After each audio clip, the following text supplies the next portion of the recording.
So today, magte-test tayo ng ating config sa ating Microtech HexGR3 na ma-block ang torrent downloads. So, reboot muna natin ang ating HexGR3.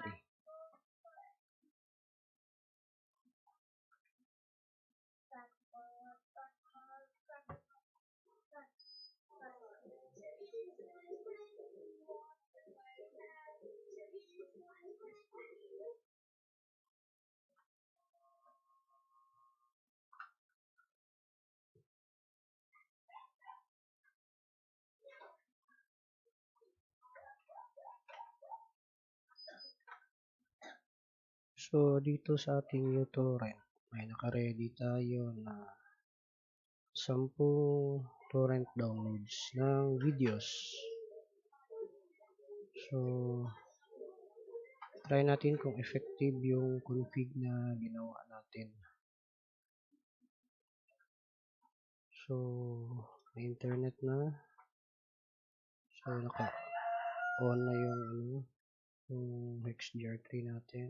Then, ating i-start download. So, magkita nyo dito. So, block agad yung mga peer IPs ng ating torrent. So, connecting lang lahat to peers. Pero, hindi nagda-download. Kasi naka-block lahat ng IP address ng source ng lahat ng videos.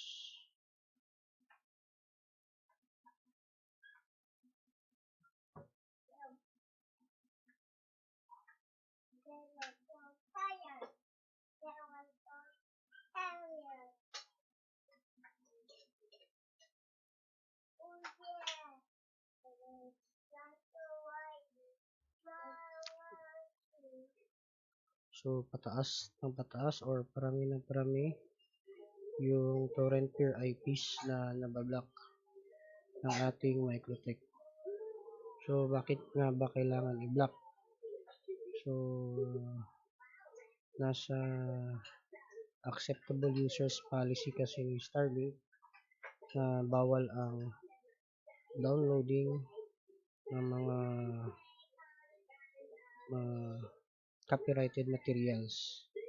So, isa na doon yung mga movies na nada-download natin sa torrent sites. So, pag na-detect ni Starlink yun, pwedeng mangyari na ma-block yung Starlink device natin at ma-cancel yung subscription permanently.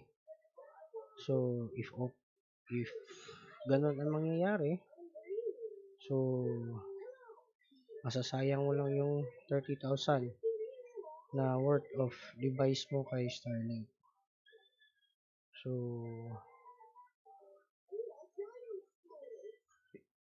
So far effective naman yung config na ginawa ko. So, in almost 3 minutes, almost 800 na yung peer IPs na na-block ng ating Microtech router. So, wait natin siya until 5 minutes kung ilang IPs ang mabablock niya. Kasi so far, from the start, wala tayong nakitang connected itong 10 torrent files na ating dina-download. So, connecting to peers lang lahat, walang download speed. Although may seeds, pero not downloading talaga.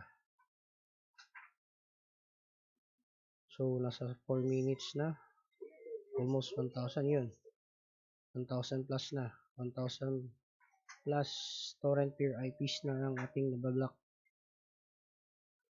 So far, na-filter talaga lahat ng source IPs kung sino ang nagsiseeds ng mga torrent files na ito.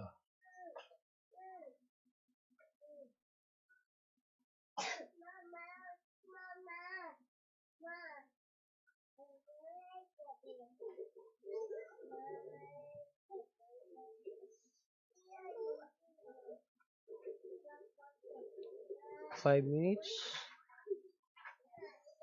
So, 1,200 torrent peer IPs ang na-block. So, yun lang. Thank you.